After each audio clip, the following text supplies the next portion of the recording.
a connu une croissance donc seulement de 2% cette année à cause donc de la baisse des entrées hôtels et restaurants, du secteur de l'agriculture, du commerce et du transport, donc du fait de la crise. Ce qu'il faut noter, c'est qu'il y a un fort creusement du déficit budgétaire qui avoisine les 5% du PIB, alors qu'il y avait une nette amélioration les années précédentes. Donc ça, à l'instar des autres pays qu'on va voir, donc c'est dû à une chute des recettes fiscales de par la crise et à une hausse des dépenses sanitaires et sociales. Et le niveau des dettes publiques est assez élevé, à 45% du PIB également. Au niveau des facteurs un peu plus généraux du pays, donc au niveau des faiblesses, on peut noter une dépendance vis-à-vis du Nigeria, dont les frontières routières sont fermées depuis plus d'1 an maintenant. Une diversification économique encore faible et un poids important du secteur informel, et une hausse donc des besoins de financement qu'on vient de voir et du niveau d'endettement qui ont été aggravés cette année donc avec la pandémie. Alors toutefois, la croissance qui est prévue, on a un retour à la croissance de 5% selon les données du FMI prévues en 2021. Donc ça serait essentiellement tiré par l'agriculture et dans une moindre mesure par les activités commerce et transport. Et on peut aussi souligner les programmes d'action du gouvernement pour soutenir des différents investissements publics. Alors au niveau des faits marquants de l'année 2020, donc Bank of Africa Bénin a fêté en 2020 donc son 30e anniversaire, et ça a été également l'occasion de signer 9 conventions avec des partenaires commerciaux de plusieurs horizons. Alors, au niveau de la banque, l'actionnariat donc au 31 décembre 2020 est stable depuis plusieurs années, avec une part de 54% pour BOA West Africa, donc qui est la holding du groupe qui détient les participations de l'UMOA. La banque est une des plus importantes du groupe et des plus anciennes, donc avec un total bilan qui avoisine les 900 milliards de francs et qui enregistre une croissance de 2% par an depuis 2018. Un niveau de fonds propres qui, lui, est en croissance de 6% par an. Donc essentiellement, c'est de la croissance interne puisqu'il n'y a pas eu de recapitalisation ni d'appel, ni de dette subordonnée depuis 2018. Au niveau des résultats, donc le produit net bancaire, malgré la crise en 2020, a peu été, voire pas affecté. Vous voyez qu'il y a une croissance de 7% par an et une croissance aussi entre 2019 et 2020. En revanche, au niveau du résultat net, on verra pourquoi dans les détails, on voit qu'il y a un léger ralentissement. Qui a 13 milliards, mais à un niveau qui reste supérieur à 2018. Donc, avant de passer dans les détails du compte de résultat, je vais vous présenter les performances commerciales. Donc, pour rappel, la banque est la première en termes de part de marché, en termes d'encours de crédit et aussi de dépôt, avec un réseau de 50 agences. Donc, cette année, donc, en dépôt, elle détient une part de marché de 26% quasiment. Donc cette année, la banque a fait une légère contre-performance par rapport au secteur. Donc lui enregistre 11% de croissance et la banque moins 1,3%. Donc ça, c'est essentiellement dû à un retrait d'un institutionnel important en fin d'année. Donc s'il n'y avait pas eu ce retrait qui est imprévu, la banque aurait cru au niveau de ses dépôts. Cela étant, il faut noter qu'il y a une amélioration du mix des dépôts, donc pour une part de 47% de dépôts non rémunérés, et un taux de transformation, donc là on va le voir dans toutes les banques, qui est donc, là il y a une petite coquille, il est de 65,6%. Donc ce qu'on voit, c'est que donc il y a un bon niveau de collecte des dépôts, mais du fait d'une politique d'octroi prudente dans ce contexte perturbé, le ratio de transformation s'est dégradé en termes de couverture des dépôts par les crédits, et on a eu un retour sur les titres de placement normalement. Donc là aussi, donc sur les titres de placement, je vais passer sur les titres de placement tout de suite, il y a eu un niveau stable, mais il représente quand même 36% du total du bilan. Alors au niveau des crédits, on voit qu'on a eu une baisse plus forte que celle du secteur. Donc là, c'était aussi suite à un retrait étatique important. Les crédits se sont faits plus cette année en faveur des particuliers, qui représentent désormais 31% du portefeuille. aux dépens des corporates, donc eux dont l'encours a baissé de 13%, et les corporates aujourd'hui représentent 60% du portefeuille de BOA Bénin. Alors, en termes de performance financière, donc là, ce qu'on voit, c'est que l'encours moyen de crédit a légèrement baissé, donc de moins 2,5%. Donc ça, c'est essentiellement dû à cette année. Donc on a une baisse, pour rappel, en termes d'encours fin de période de presque 8%. En revanche, la marge bancaire, elle, a cru de 13%. Donc elle est portée à la fois par la marge d'intérêt et aussi, dans une moindre mesure, par les titres de placement. Pourquoi par la marge d'intérêt? Parce que ce qu'on a remarqué, c'est que du fait que la banque a été vers les particuliers, la rentabilité a été meilleure et l'amélioration du mix des dépôts a fait que le coût des ressources s'est amélioré. Il faut également noter un encaissement exceptionnel cette année de 1,2 milliard de francs suite à l'encaissement de pénalités de retard. Alors, les commissions et revenus nets sur opération sont stables.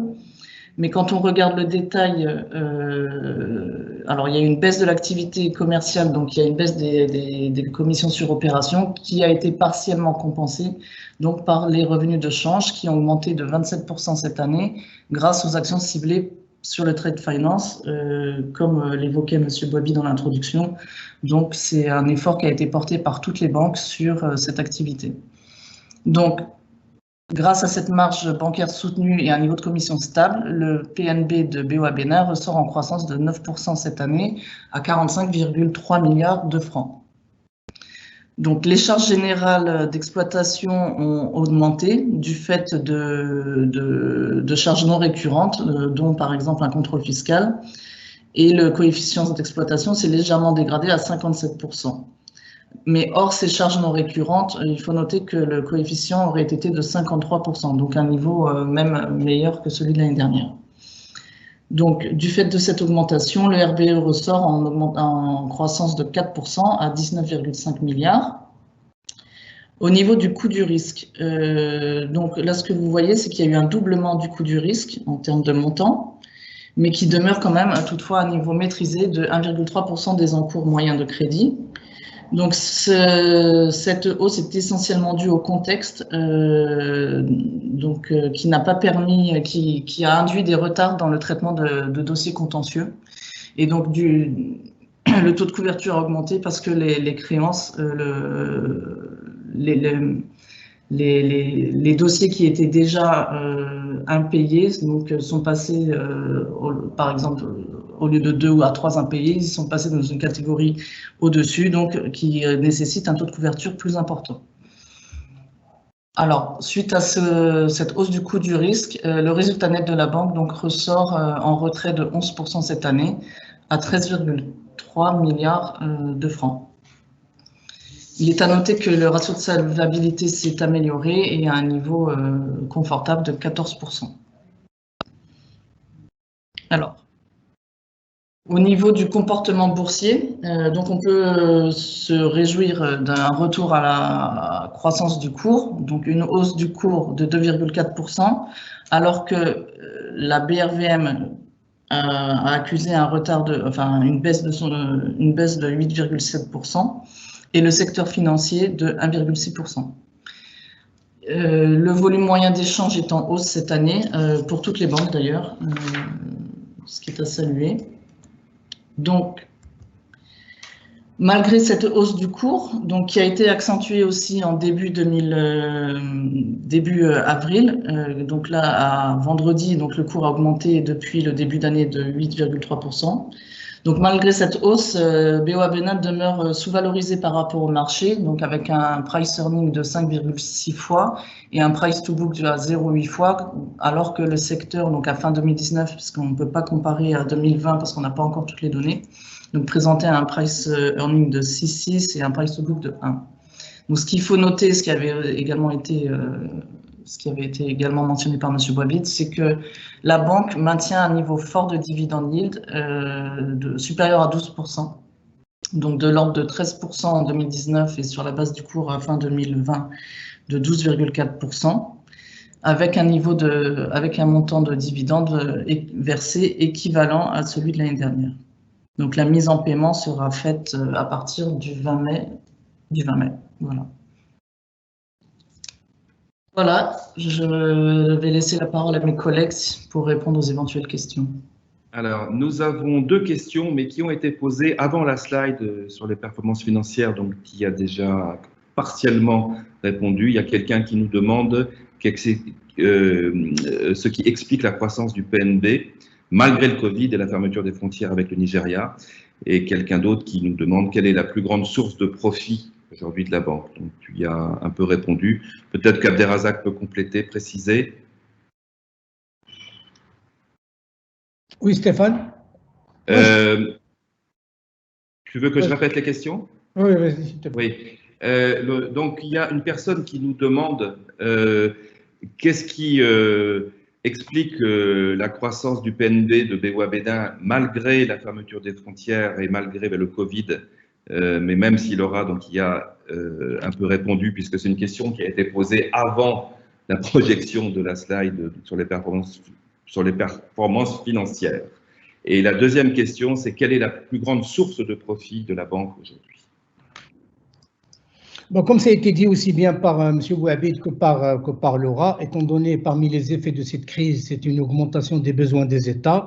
Donc, il y a eu une activité de titres de placement assez soutenue. Et comme il n'y avait pas de croissance sur le crédit, donc tous les dépôts de la banque ont été investis dans les titres de placement. Et donc, ça nous fait une composition assez importante du PNB, sachant que les commissions, malgré le contexte, sont restées quasiment stables, puisque je crois que la progression est à peine de 0,8. Maintenant, la composition du PNB, effectivement, logiquement, on a 2 composantes, à savoir les crédits, 3 composantes, à savoir la marge sur crédit, les titres de placement et les commissions. Bien évidemment, en 2020, avec la baisse de l'activité et la baisse des encours de crédit, donc le poids des revenus des titres de placement est devenu un peu plus important par rapport aux autres composantes. Voilà. Je ne sais pas si Sadio peut compléter. Sadio Cissé, le DG de BOA Bénin. Voilà, je dis bonjour à tous les participants, effectivement.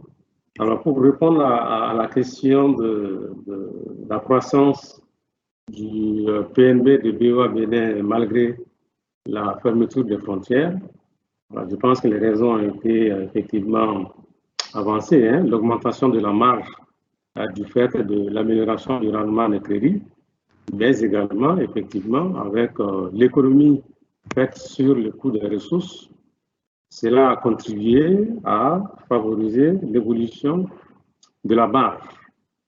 Il est certes vrai qu'il y a eu un événement exceptionnel de 1,2 milliard de produits exceptionnels encaissés, mais nonobstant cela, l'augmentation serait de 10% au lieu de 12%. Donc, l'économie sur le coût des ressources a contribué également à cette amélioration. Et pour le PNB, c'est les mêmes raisons qui expliquent cette amélioration. Pardon. Cette amélioration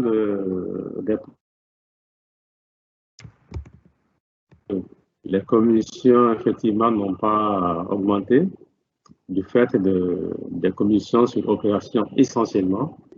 Et les autres commissions, y compris les commissions d'échange, ont fortement augmenté grâce justement à des démarches ciblées, le recrutement des réseaux ont contribué à cette amélioration. Alors, comment se fera donc la rentabilité de la banque, sur quelle activité et sur quel produit la rentabilité de la banque se fera aujourd'hui? Alors, je dirais que effectivement, comme ça a été rappelé, si on fait le point de la situation de la banque aujourd'hui, on suit l'évolution du marché et du contexte pandémique pour pouvoir rebondir sur les opérations de crédit. Mais aujourd'hui, effectivement, la cible qui est recherchée, c'est en matière de crédit, c'est les particuliers. En matière de commission, tout ce qui est lié aux opérations internationales, donc au trade finance. Mais également, on n'oublie pas les poches de dépenses importantes qui ont été engrangées l'année dernière occasionnellement et de façon ponctuelle feront l'objet d'économies cette année. Donc l'économie sur certaines charges contribuera également à l'amélioration de...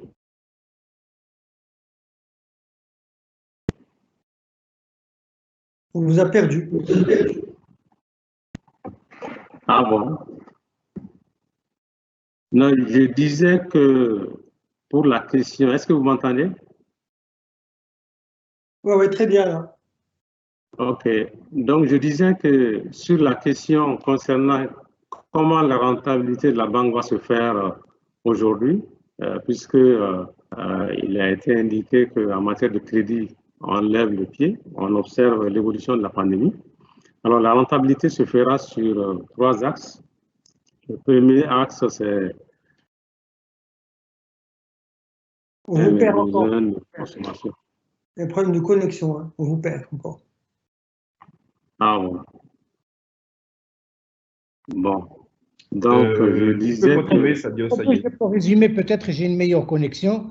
Donc, les sources de rentabilité indiquées par le directeur général de BOA Bénin, c'est d'abord aller sur les crédits aux particuliers, étant donné qu'on est en période d'observation sur les crédits entreprises, avec une approche sectorielle, comme ça a été indiqué tout à l'heure par M. Bouhabid.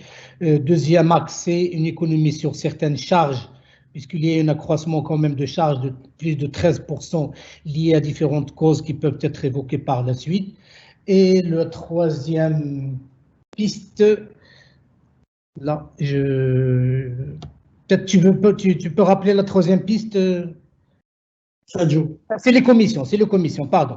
Donc, c'est les commissions et notamment le ciblage des commissions sur le trade finance, donc sur les opérations commerce extérieur, bien évidemment privilégiant le corridor intra-BOA, mais aussi à travers les filiales qui ont été citées tout à l'heure, à travers Dubaï et notre bureau à Shanghai. Donc, voilà les 3 principales pistes de rentabilité pour l'exercice 2021. Les particuliers, les commissions, principalement les commissions trade et les économies sur charge. C'est bien ça, Sadio? Ton micro, Sadio, ton micro. Non, le micro est ouvert. Voilà, ça y est. Merci beaucoup, Abdelazar. Merci beaucoup.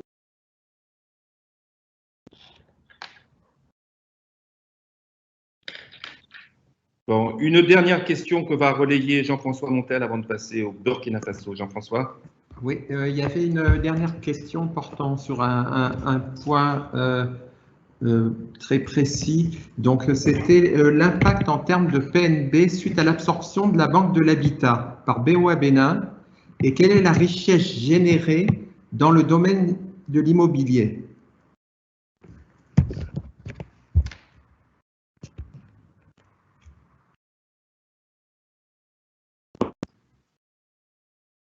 Sadio, on ne t'entend pas. Sadio, on ne t'entend pas.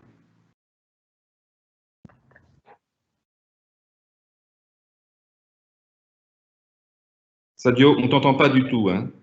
Du tout. Je vais envoyer la réponse par chat et Stéphane va... Là, c'est bon, vas-y. C'est une réponse rapide, vas-y, ça marche. Ok, donc je disais qu'effectivement, l'absorption de la Banque de l'Habitat par BOA Bénin a coûté 1,3 milliard en termes de pertes nettes. Et aujourd'hui, à l'instar de Banque de l'Habitat, c'est que l'encours des crédits accordés pour le financement de l'habitat représente à peu près significatif dans le portefeuille de BOA Bénin.